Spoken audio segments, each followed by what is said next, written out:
is Magnetic Soul Healing Podcast. Welcome back. This is, I think, episode 9 or 10. I don't know.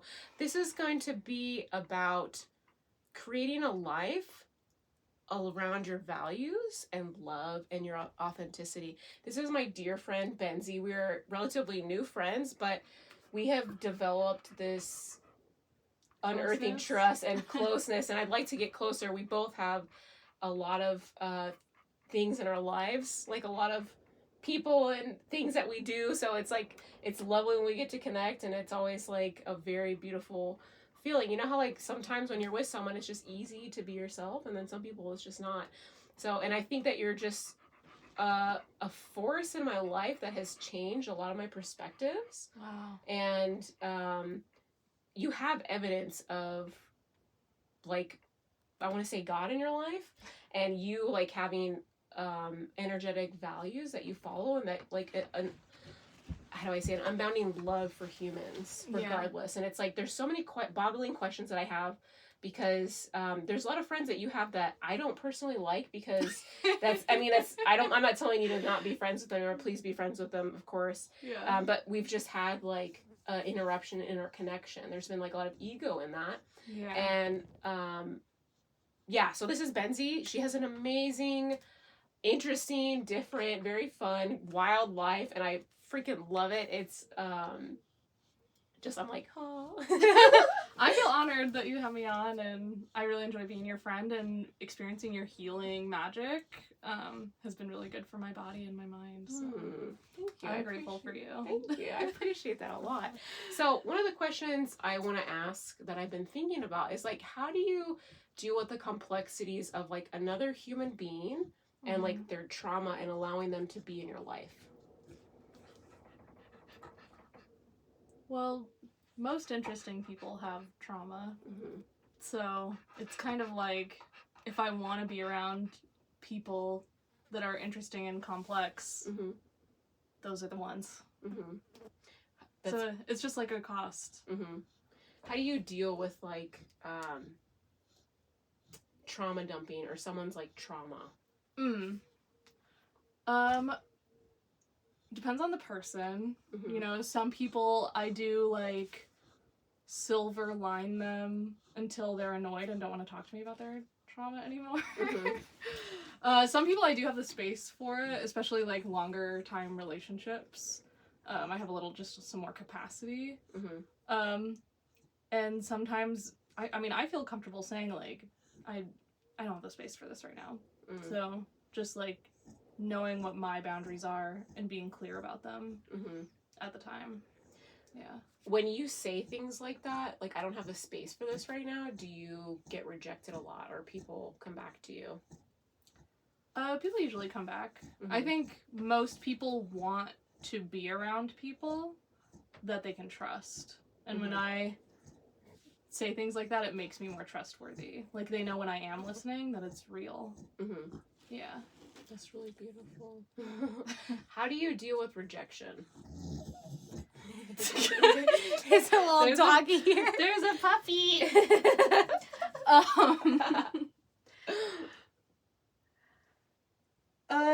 There's a rejection hurts, right? Like, and there's all different levels of being rejected. So sometimes I get rejected and I cry a bunch about it. And then I feel a little bit insecure in a connection and kind of have to like rebalance what that is. But overall, what I try to do is I see rejection as a gift. My grandma always my whole life said rejection is God's protection, and I really believe that. So it's like, even though it's a painful thing, it means that it wasn't the right thing for me. If someone rejects me, I can trust them more as well. So now when they say yes to me, I know if they want to say no, they do say no. So if they say yes, I can trust that it's a real yes. So I see it as a gift in that way as well. That's really beautiful. I can totally relate, because I cry a lot about rejection. And it's like the balance of, there's so many things that say don't care about it, but it's like, how can we not care about losing someone that we wanted in our life, or that was in our life, Yeah. you know, or that had like the potential to be in our life.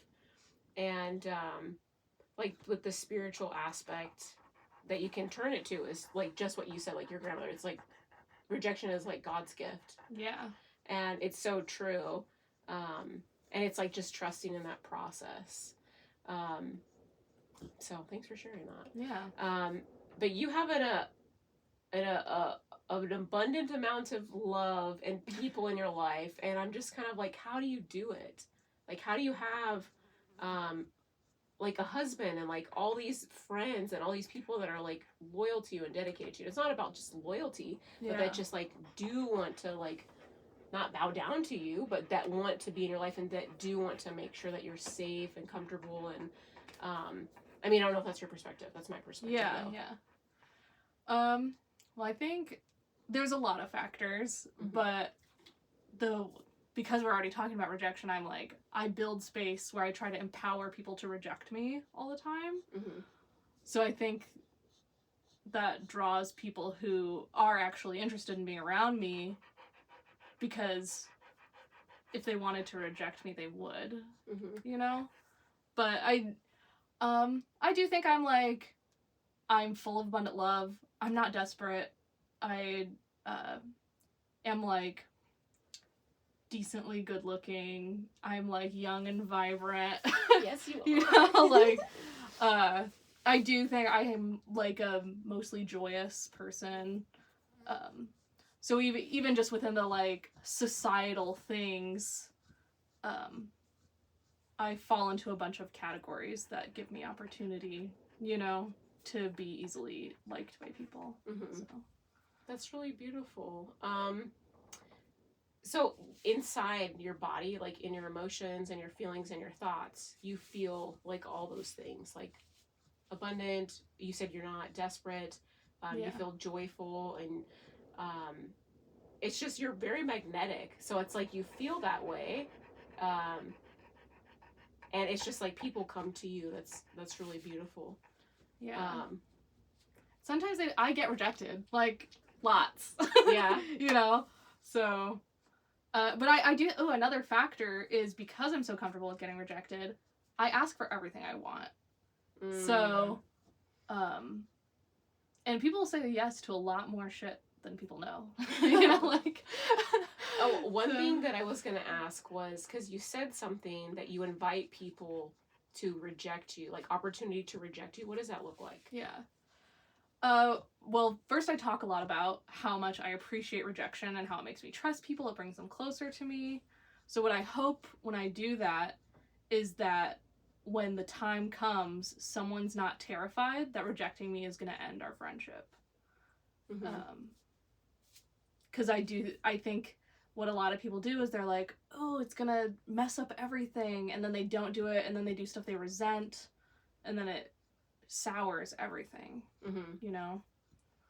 So I do so much like verbal and action work to be like, please only do shit you want to do with around me. You know? Yeah. Nice. And I do also think because I have an abundance of connection, I just take, like, I don't have to expect anything from people besides, like, whatever we're mutually enjoying. I don't have to ask them for more than that. What do you mean abundance of connection? With people or with, like, yourself? With people. So, like, if I wanted to get sex, I could go get sex. So anyone who I'm close to, if they, like, wouldn't be interested in sex with me, like, that's okay, because we can just do whatever else we were doing that we were enjoying, you know? Like I can granularly figure out the individual ways that me and another person can enjoy connecting with each other. I love that. Because I think expecting more from people than that is, like, makes it more difficult for people to stick around. Yeah. Yeah, that's something that I'm realizing is, like, I expect so much back from people. Like, I give a lot, and I don't necessarily feel like an expectation back, but I feel like there's a big lack in my life with certain things, and I feel like that's like it's been this perpetual like desperation that I've had for connection, and that is just like repelling people. So, I'm on this cycle of trying to feel good, be like self-sustaining by myself, to invite like people, and I have like met like people like magnetically, like with you, that was divinely coordinated, like with Yami it was divinely coordinated, with people in my life are just so fun and beautiful to be around, and it's like I just want more people like that.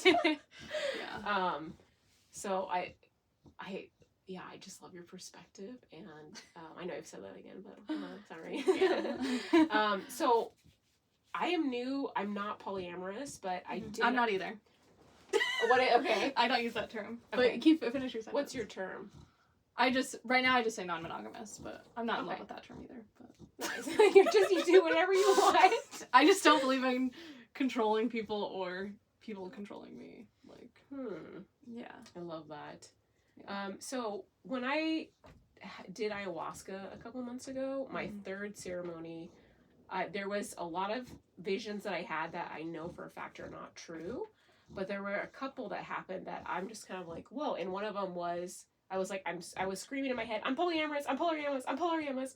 And I've never done that. I've never been, or like had like mutual partners, or been with like multiple people in a given time. Yeah. I've always practiced monogamy and stuff, and I've always had pain in relationships. Yeah. And I'm thinking it's like, my approach is like control, like I need these specific things to feel safe, and for me to be comfortable to be able to share my body. And like that is because of like my past experiences, and it's like I want to release those things, but like I don't know how you can just like give up that fear and control of like sharing your body. Not, this is like no judgment whatsoever, but just like freely sharing your body and like trusting that everything's gonna be okay. Yeah. I do generally trust the people that I'm like close to also have some care about their like health and what they're doing, and also that they care about me, and so would never like intentionally do something to harm me.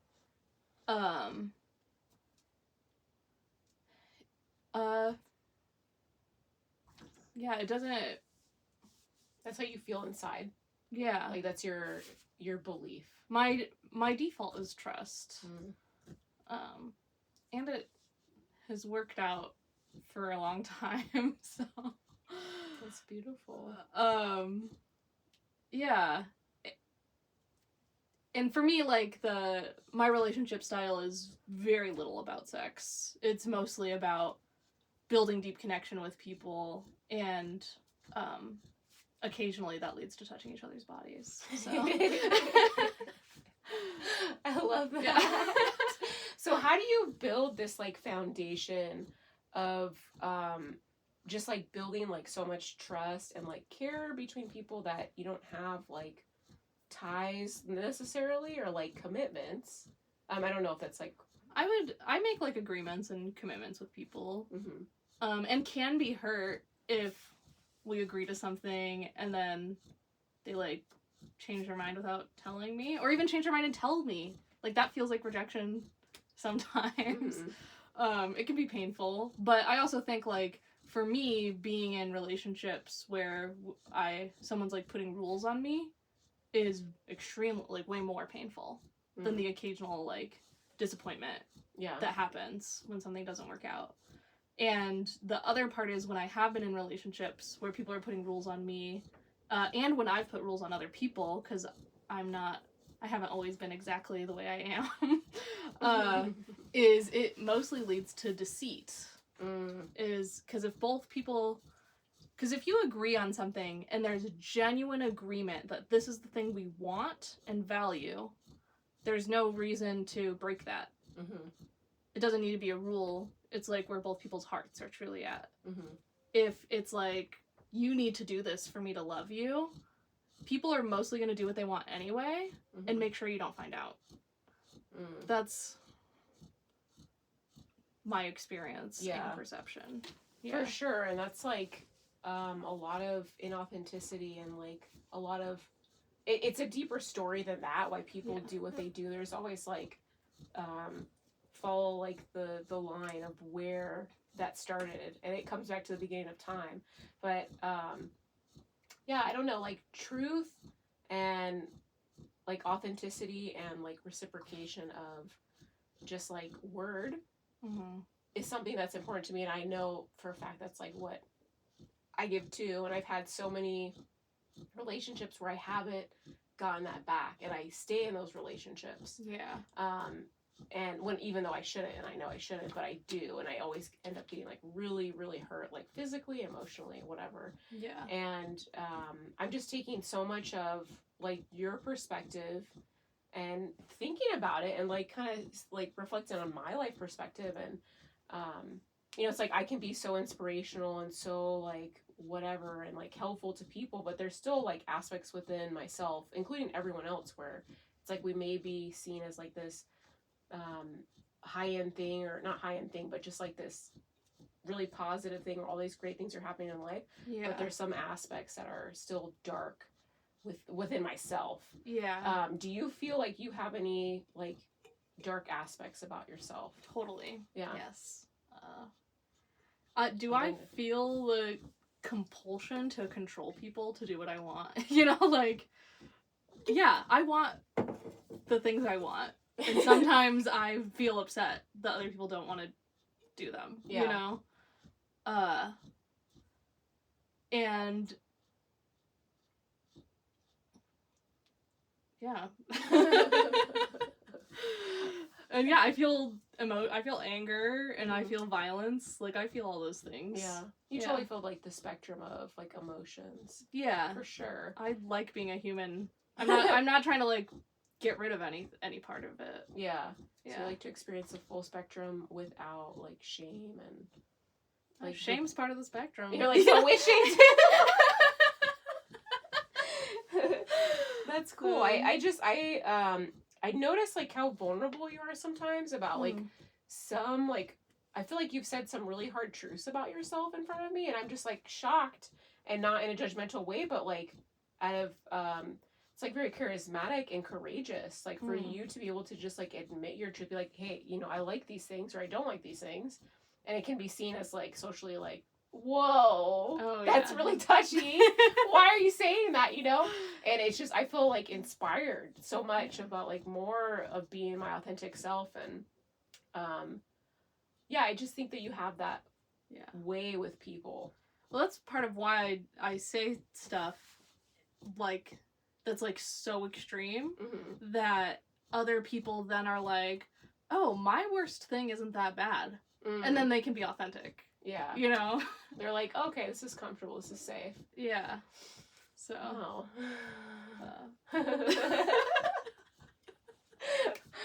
I wouldn't say everything on the internet. No. You're like, oh my gosh.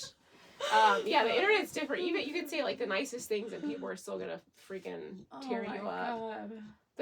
Yeah. I've just been posting about my carnivore journey on TikTok, and like it's like 100% negative responses. It's like, all right, all right. How does that make you feel? Carnivore is something I'm like already really confident about. Yeah. And that last time I was carnivore, it was amongst a group of vegans. So it's like not that bad, but I could see something that could be like career ruining or something being scarier to say on the internet, you know? Like what? I'm like, do you want to say it on my podcast? No. We'll save that for the cut. Not trying to ruin anything for you whatsoever. There was a question that I had. So, given all of like, you have a great friend group. Two questions actually. Like I said at the beginning of the podcast, I was like, there's some friends that me and them don't mesh well. Yeah. How do you like connect with people that just have like completely drastic different views than you on like multiple different things? Most people have drastically different views than me. Like your monogamy stuff, most of our friendship, you know, maybe not now. Right? We'll see. I don't know. I'm exploring stuff, so we'll see. But yeah, like I've had radically different values from most people around me most of my life, so it's just as like if that stopped me from having friendship, I would have no friends. So so how do you like authentically express yourself and express your difference while still like maintaining like, I don't want to say authority, but your authenticity and still maintaining like that connection and friendship? Yeah, because like different opinions cause conflict times. And I think it's coming at places with love. Like, I think my opinions and beliefs come from, like, my eternal context up till this moment. And I truly believe that about other people. So I don't blame people for their views. And there's some people where their values come out in behavioral ways that I don't want to be around anymore. You know? Like, that has happened to me in my life. But if we're able to like have a good time with each other, and I enjoy fun conversation where I disagree with people, so it's like at that point I really don't see any barrier. How do you disagree with people, or like disagree with people's opinions nicely? Not nicely, but like in a kind way that still makes people like receptive to you and to like be in a friendship with you?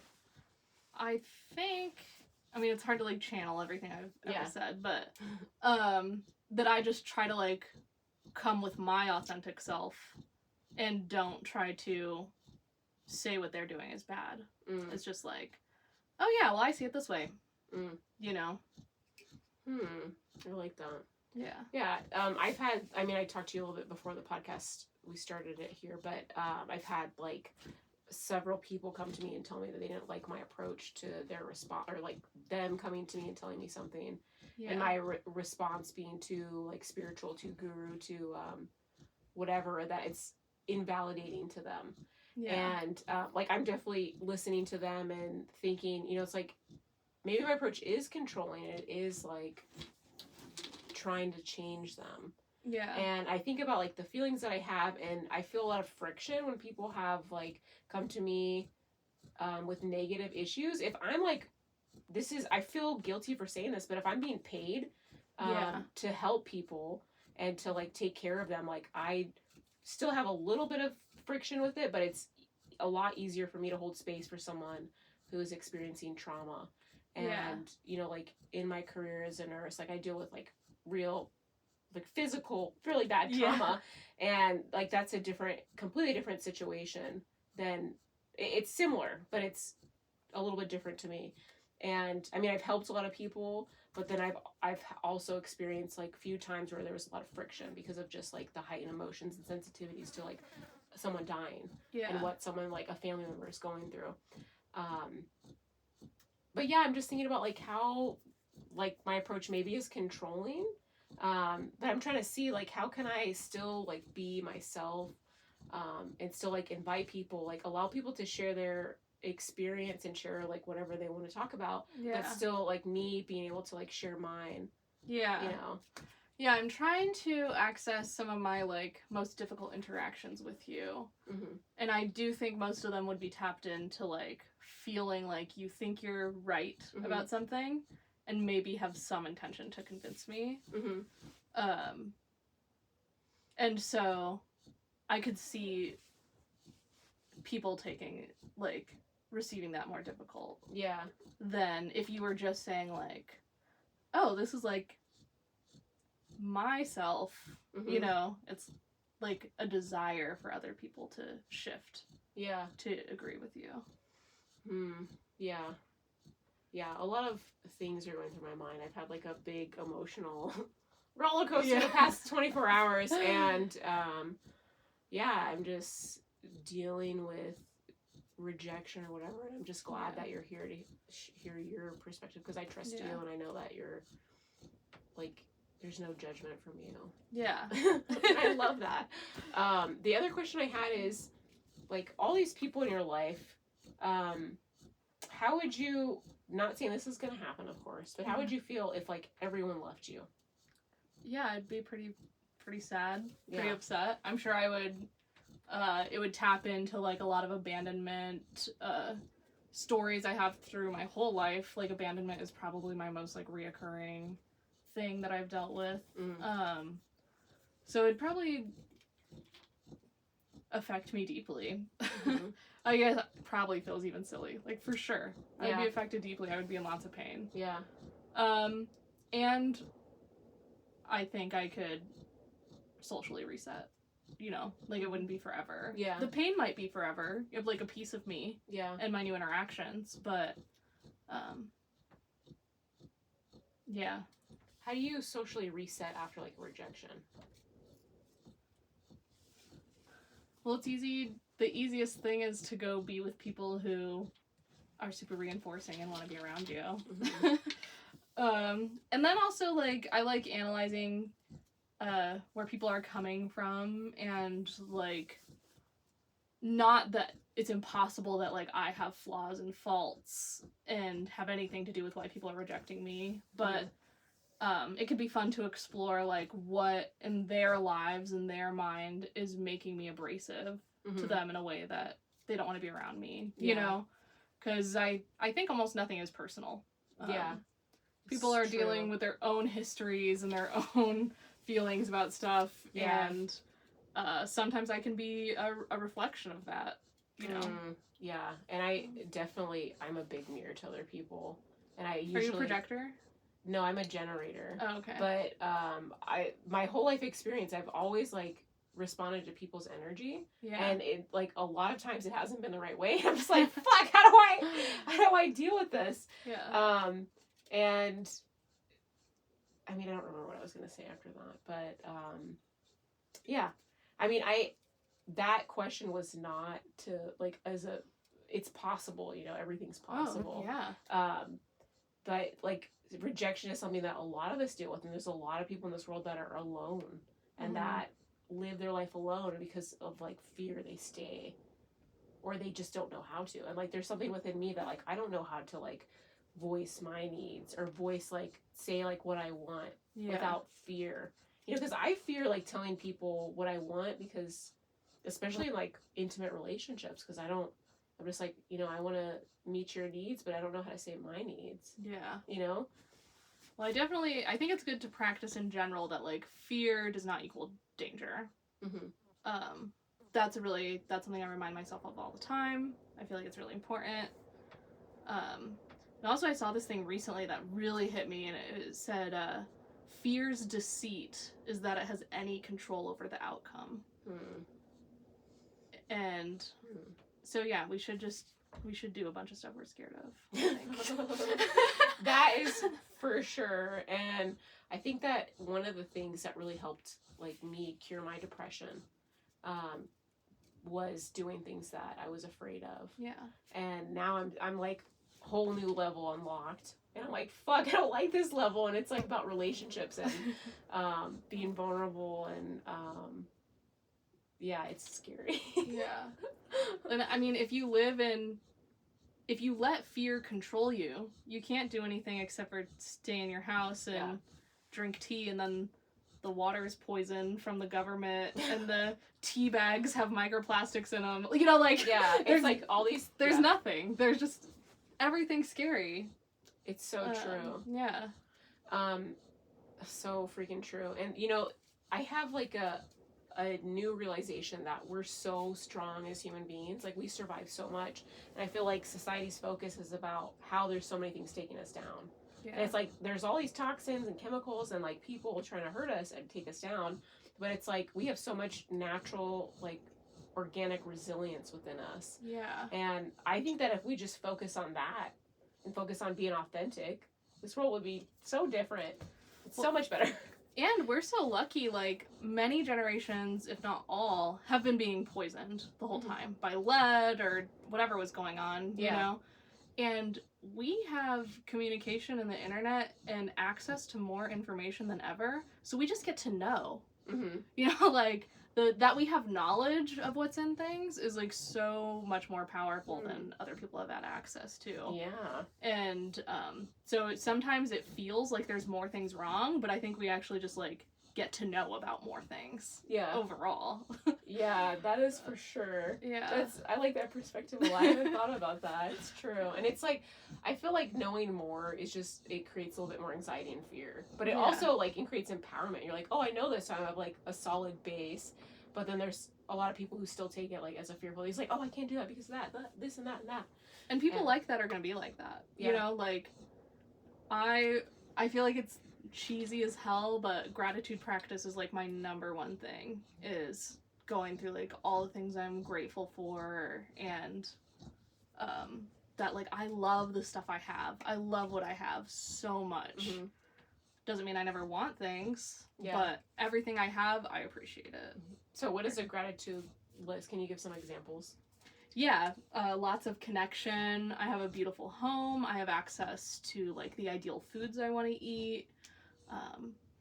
I have, like, a body that functions. Most things I want to do with my body, I can. Mm-hmm. Like, A lot of things. I'm really good at sleeping. Like, I fall asleep easily. I know that's a struggle for a huge amount of people. Yeah. You know, like, I don't have stomach problems. Like, a lot of people I know that's experience a lot of beautiful. stomach problems. So it's just like, yeah, I feel healthy and joyful most of the time. That's beautiful. I Yeah. love that.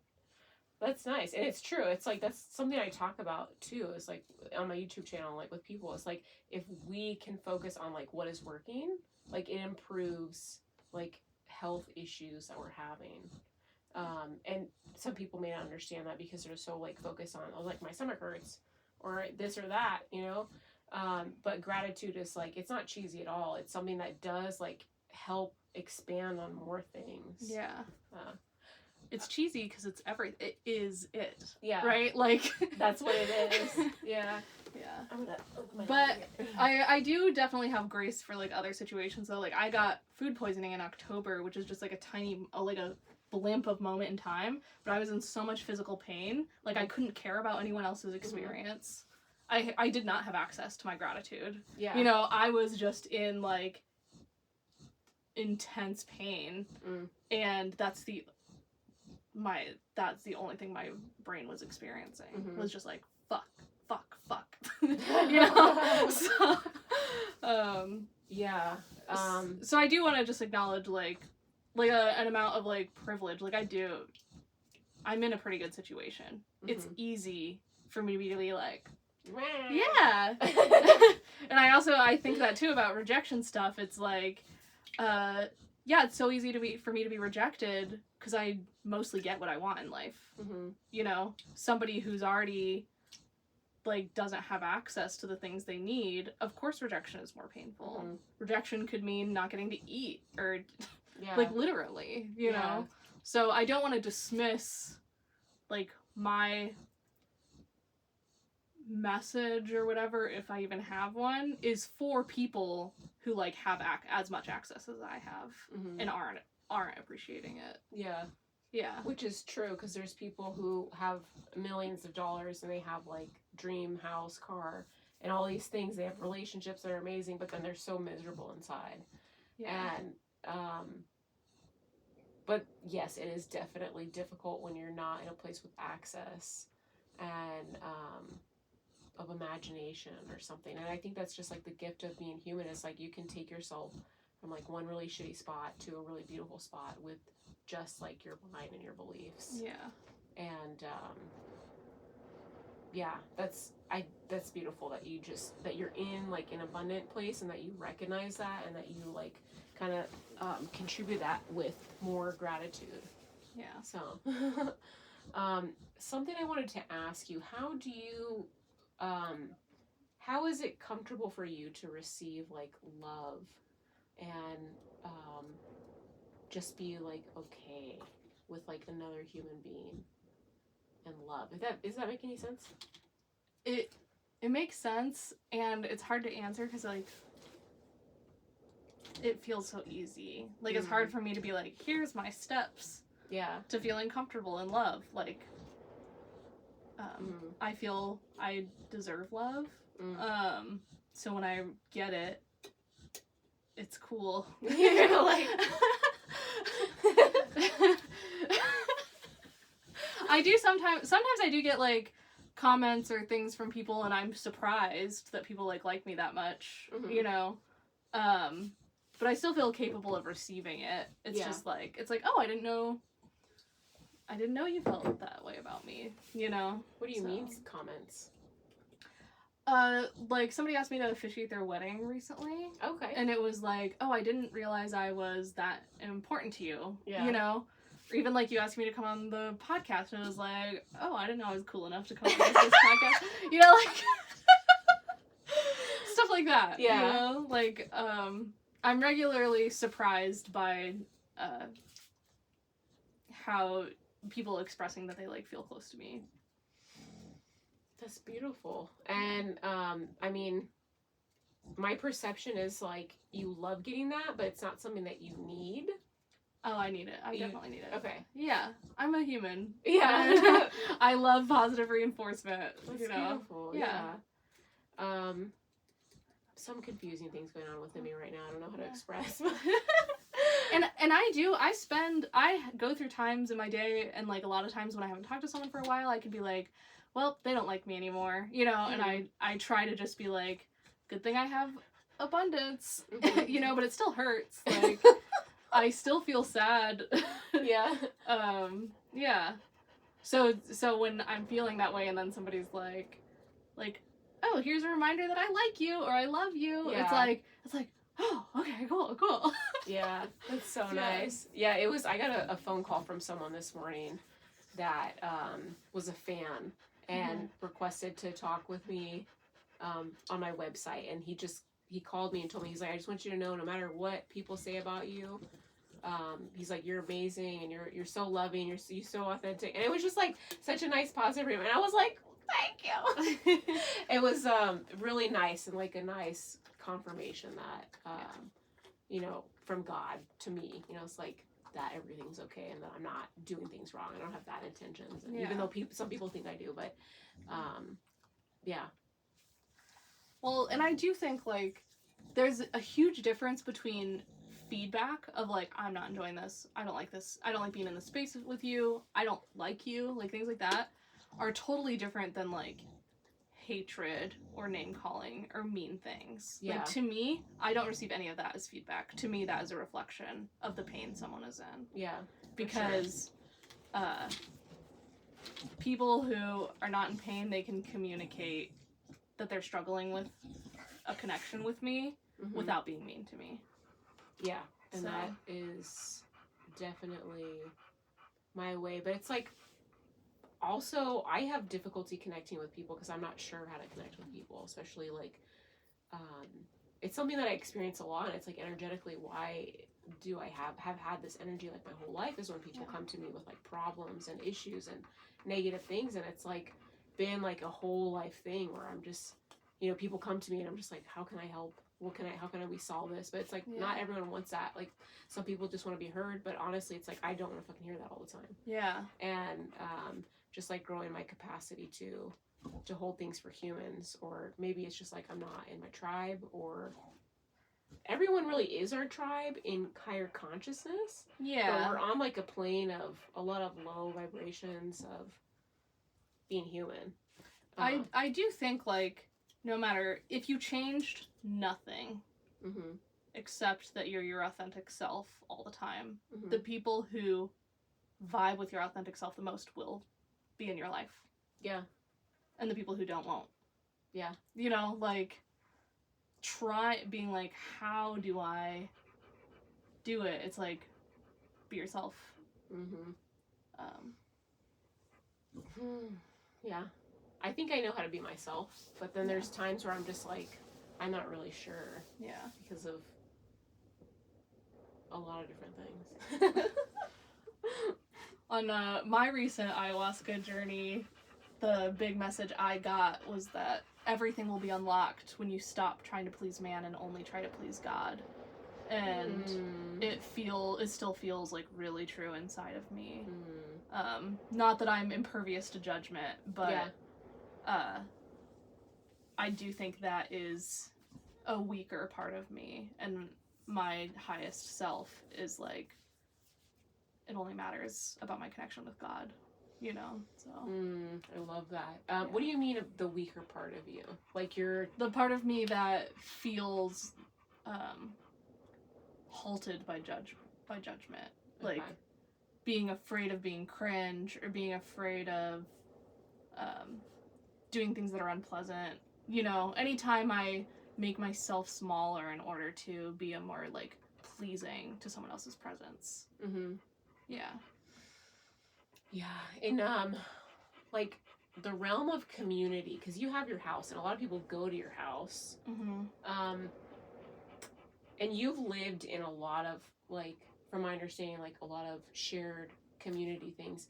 How do you deal with, like, that, just, like, that contrast of people who have, like, different expectations, different, like, demands? How do you deal with that? It is definitely easier when you own the house Mm-hmm. and get to choose. Yeah. You know?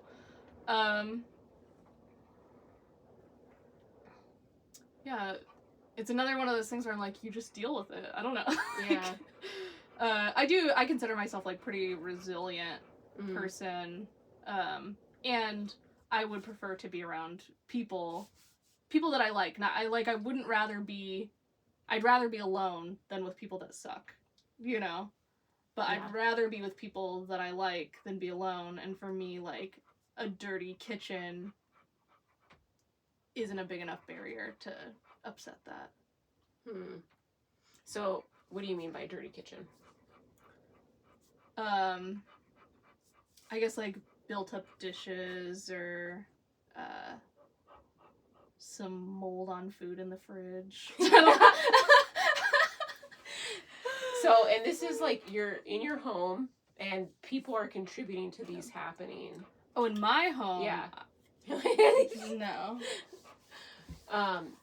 But if they do, does it ever happen in your home? Yeah. And, like, I feel frustration, like, especially when people offer to help and then their help actually doesn't do anything. Like, somebody did the dishes the other day, and I had to rewash every dish. There was still, like, little pieces of egg on the plates, and it was just like, what? You know, like, and it actually felt like more work than if I had just done the dishes, because I got to feel the relief of now I don't have to do the dishes, and then I'm putting them away, and then it's like, oh my god, which ones did I put away? I have to check all of them now, you know, and, so it was, like, more stressful. I didn't like that. Or somebody did laundry at my house not that long ago, and they took my like, wet clothes out of the washer and put them on the floor. And it was just, like, to me, it's, like, really common courtesy knowledge, you know? Yeah. But then so even though I feel, like, upset about it, then I'm, like, I can check in. Like, do I trust that this person, like, cares about me and loves me? Yes. So they either, like, don't have that knowledge or they didn't have access to it in that moment or something. Like, yeah, like, I trust nobody's like, fuck Benzie. Fuck her, I'm gonna leave. Yeah. You know, or they forgot, you know. Yeah. So maybe they, like, took it out and they're like, I'm gonna put it here because there's something on the dryer or whatever. That was, like, their only solution, and then they forgot about it or something. Yeah. Or, I mean... Because I can get being like, oh, what if there's an item that can't go in the dryer? Like, I'm too scared to just do it. Which I wish communication is really the answer there. But, but still, like, even though it was lame and I texted them about it, like, I don't believe that it was anything against me. Yeah. You know? And I would still rather have friends that, like, enjoy using my house as a resource. Like, to me, that's more important than those things not happening. So. Yeah. So how, there is a lot of barrier for communication and, like, authentic communication, especially when it comes to, like, potential conflict and difficult conversations like that. It's honestly, that's not that big of a deal. But some people would just be, like, go through, like, experience, like, this cascading thing of hormones of, like, cortisol, adrenaline, like, all these things, like, going through their body of, like, stress just to, like, come and say that. Yeah. And like, how do you like do you stay preserved within yourself, like present and like relaxed and calm, or is it like a difficult conversation that you're just like, I gotta talk to them about this? It depends on the intensity of the thing. Mm-hmm. Part of it is I try to build with the people around me communication skills, like not just for myself, but that, you know, I do workshops and parties that are like, let's all learn how to do conflict better, you know, so that then I can trust all my friends can receive conflict. Mm-hmm. You know, they are not going to freak out.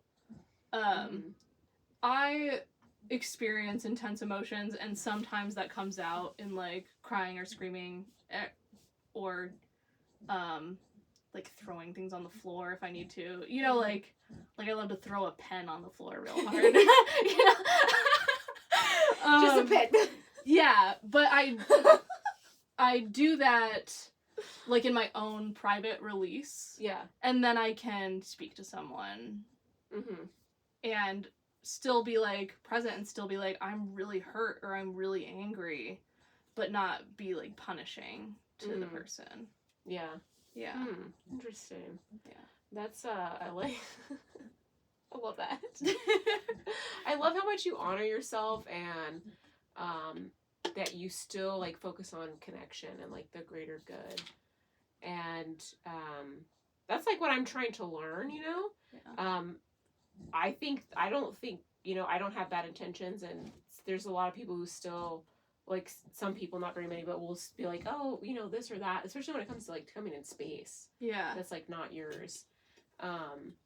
So something I'm definitely learning. So thanks for sharing that. Yeah. Another question is, like, I know you've talked about God, and I love that because God has like recently come into my life in like the past 7 months or something. Yeah. And it's been like such a beautiful journey. And there's a lot of times where I'm really connected, but then there's a lot of times where I'm not connected. Yeah. What does your relationship with your higher power look like? So my personal definition of God is the eternal context in like all directions around me, like everything that came before me and everything that will come after me. And I believe in like determinism, like there's only one way things are going to pan out. So God is just like whatever that is. You know? So when I say like I trust in God or I feel connected to God, what I feel is connected to the like the inevitability of my experience. And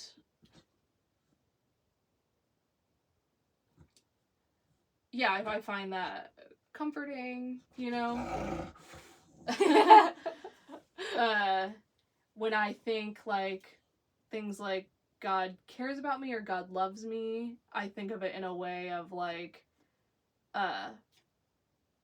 there is a way I am supposed to land, and because of what I believe is God, like I know that will happen no matter what. Where do you believe that you're supposed to land? Oh, I don't know. You're like, whatever God has for me. Yeah, I mean, it feels like it's probably pretty community based, you know? But maybe I'm just getting all this build up to like really fuck shit up and go live alone on a mountain for 10 years. Like, I don't know. Like, I can't imagine that right now, but I don't think me 5 years ago, 10 years ago, 15 years ago could have imagined me right now. So I feel really open to possibility. I like to vision, you know. I do think like thinking about things, praying about things, talking to people about things can make things come closer to reality, because other people are like, oh yeah, I'm into that too, and then you talk about it and then you do it and then it exists, you know. So I would love to live on communal land, raising children with people, and just like living in like a beautiful like mutual aid, not controlling each other type space with many people that I love. That is ideal. That's beautiful. It sounds lovely. Yeah. I like that a lot. I feel like a lot of people, like myself, and like even when you're describing, like, not saying that you were having a hard time describing your connection with God, but for me, like when I feel like it's similar, where it's just like slow and soft pace, and it's just like thinking back and pondering like what really, like I know my connection with God, but it's like so hard to put into words. Yeah. And I love that you're like so trusting of like something that you don't even see or know, but you know, like it seems like you have faith or like some kind of deep belief that everything's gonna like work out for you. So, kind of. Okay. Because I believe if it gets bad enough, I'll die. Mm. And then I will be okay again. So, like, I do believe everything's gonna be okay, Mm-hmm. but I'm not very attached to what okay looks like. Mm. Mm. Okay. Yeah. Nice. And I expect to feel pain. Like, I expect my life to include hardship and pain as well. I like that. Yeah. So you've said like 5 years ago, 10 years ago, 15 years ago, you would never imagine that your current life situation would be a reality. Like you didn't think about it. Yeah. How were you before, and how did you like transition from the way you were to like this more freedom within yourself? Yeah. So 5 years ago, I was in a really intense relationship anarchy group with a lot of like dogma, judgment, really intense power dynamics. So I did develop, like, there was a lot of amazing stuff about that space, and it's where I developed a lot of my values around not controlling other people in relationships. Like a lot of the theory and stuff. So, yeah, so would I imagine, at the time, I was married to my current husband, but it was like a secret. It was like a shameful secret that I was married, you know? And stuff like that. 10 years ago, I was in a difficult but very much in love in a monogamous relationship. And I thought, like, oh, I would joke all the time he was going to make a great first husband. So it was like, yeah, I'll just do this until I can't anymore. You know? Because it's like, we're in love enough and I have enough friends, I could, like, tolerate being monogamous. 15 years ago, I was in art school and I thought I was going to be a graphic designer and really like cared about that. And even in that dream, like, I thought if I ever made $35,000 a year, I'd be a baller. Like, like, to me, in that moment in time, though. No, like, ever. Like, Okay. I thought that was like the max I could hit. Yeah. So it just seemed like now I have like so much abundance and like a beautiful house and stuff, you know, so it's like this was not in my realm of possibility at all.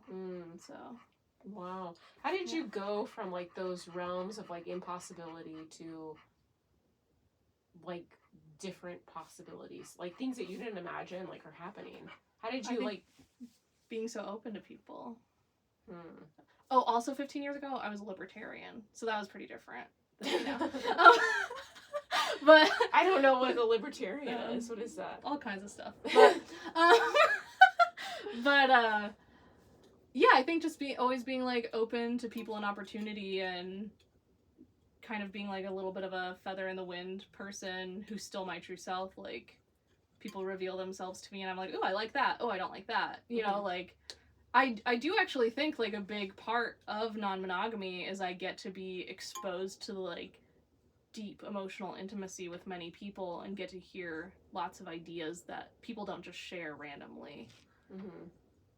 So I feel just like access to ideas. Nice. Yeah. I like that a lot. I mean, your gift, we all are gifts, you know? Yeah. It's just like a fresh breath of air, you know, of diversity and difference, and like no rules and regulations of how to be. And I feel like that's the society that we've grown up in, is like you have to be this way or else I'm gonna be pissed, or I'm gonna not like you, or I'm not gonna do this, or what, or whatever. Yeah. So it sounds like you have a lot of freedom in your life and a lot of abundance. Yeah. And I love that. Did you have those feelings before you got to this abundant state? Yeah, I went through like tons of abuse, you know, physical, emotional, verbal, like intense. Yeah. And I even see it in my old Facebook posts, like you get the memories, you know, and I'm like, whoa, I have the coolest life, you know, which was true. Like I was going through a bunch of hard stuff, and I did cool stuff my entire life, and I always have had access to being appreciative of the cool stuff going on. So, hey, Chauncey. So I do think that's a huge part of it. Yeah. Because I think some of that stuff now, and I'm like, oh, my life wasn't that great when I was a teenager, but then teenager me thought so. So she was having a good time. You know? She wasn't. Was she... Hi, Chauncey. It's okay. So your teenager self, she experienced like a lot of appreciation, but also a lot of abuse. Yeah. Do you remember your like state of mind and your like thought processes back then, or feelings? Yeah, I would say I probably went through like bigger waves of negative emotion, especially being in circumstances that were like difficult to break away from. Yeah. A lot of like self-esteem issues as well. But yeah, both things. Also like tons of access to like happiness and fun and embracing freedom. So I love that. Yeah. Those self-esteem issues, do you still have self-esteem issues? Definitely there's like things that creep up. Like I'm a little better at seeing them and being like, I know what you are. Yeah. You know? I did just have a thought though that one of the things that I feel appreciative of with my teenage years and my whole childhood, you know, until I was free, is I dealt with a lot of really scary things and came out okay. So I think that has a lot to do with my relationship with fear. Is like, yeah, a lot of stuff is really freaking scary and I'm okay. And I can deal with scary things and I'll be okay. I like that. Cool. Yeah. So back to not trying to, I know you said okay. You're like, you sometimes self-esteem issues creep up and you like recognize them. How do you deal with like, deal with that or like heal from it? Yeah, I do feel pretty comfortable asking people for reassurance, which I think is valuable. Like, I think it's actually a pretty harmful, popular message to like deal with everything internally and like try to completely like fix yourself and only depend on yourself. Like, as humans, we've mostly lived in communities through all of human time until very recently, and external validation is part of what we need. Like, I just believe that fully. I don't feel any shame that I need external validation. I love that. So yeah, I ask people who I know love me if they love me. Like, I know it, you know? And I'm like, will you tell me something you like about me? Yeah. At my desire party on recently, I actually, one of my desires was for people to tell me things they like about me while I touched myself. And it was amazing. Like, and when I asked for that, I was feeling like a little bit, I was having some negative feelings about myself, and I was like, you know what, I can get my story corrected right now. So I did. I love that. I love that. Yeah. There was something that you said the other night, which was you still have like a fear of people not liking you, or you're just thinking like, oh, they just don't like me. Yeah. And there was something else. I don't remember what the other thing was. But you know, it's like I like to talk about. You know, it's like I'm on a spiritual pathway. Everyone is, even if they don't know it. Everyone's on a spiritual pathway. But you know, it's like even though I have like so much positivity in my life, there's still like things that creep up, and it's like issues that I have within myself and needs that I have that I don't know how to voice to other people. Yeah. How do you deal with like those insecurities that rise up, like fear that people don't like you? Yeah. Well, like I said, asking for validation. Mm-hmm. And also like I think about again through like all of human time and history, people not liking you is like the most dangerous situation you can be in, is being like exiled from community. Yeah. So I also feel like I don't feel shame about that fear. Like it feels like a very human, unavoidable fear to experience. Yeah. So yeah. What do you mean, like fear of being exiled from a community? That's like the most dangerous thing. Like before the very modern times where we had like cities and stuff, like I'm imagining like more nomadic humans, like to be cut off where you have to just be like alone without the resource of your tribe. Is life or death. Yeah. Yeah, that's so true. Wow, I like that a lot, which is so true, and I've said that before in the past, and yeah, and you know, some people said I was crazy. But it's like, it's true, like my life depends on like relationships. Yeah. And it's so true.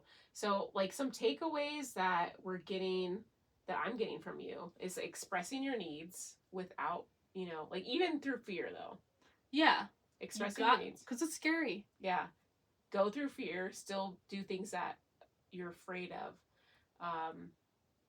You know, don't jump off of a hill or don't jump off of a bridge without a bungee cord, but do it. Even if it's fearful. If you have a bungee cord, do it. Yeah. Stating your needs, doing things that you're fearful about, being authentic, and saying things like from your perspective instead of like in a controlling way, and just allowing people to be themselves without control of change. Yeah. Anything else that you have to this key of like life of access of abundance and relationships and friendships and like being your authentic self? Yeah, I'm just trying to think of like a wrap up, and there's this quote I love. I have it like all over tons of stuff to remind me, which is that we don't create rules over things that we do not fear. So, if you have access to like dealing with fear and not letting it control you, you don't need to make rules over things. So, I like that. Yeah, rules are an act of fear, I believe. So to me, that all those things are related into a big circle of like deal with stuff that hurts, deal with stuff that's scary, and your life will be better. Well, I like that a lot. Yeah. Very like a circle, honestly, I feel. Yeah. So insightful, and like you have evidence so in your life, and this isn't the only way, you know, but it's like it's one that's working. Yes, that is for sure, because I don't know very many people that their life really works for them and they're getting met, like all their needs met. You're honestly, I don't know very many people that have all their needs. Like, are all of your needs met, do you feel? Needs, yes. Okay. Yeah. You're like, oh yeah. There's a few things I want, you know. You're honestly like the only person that I've ever met in person that has all their needs met. So, and it's very refreshing and enlightening, and I value your presence and your opinion and you. And I've learned so much from you in just like this short amount of time that we've known each other, and I love how much you trust me, because I'm a trustworthy. I know, like I have great intentions. I don't have any ill intentions whatsoever, like deceitful things, and I love that you just like sense that for me. Yeah. So, thank you so much for coming on my podcast. Do you want people to find you anywhere? Oh yeah, I have a website, benzieholler.com. So that's where you can find me. Holler, Holler. Yes, yeah.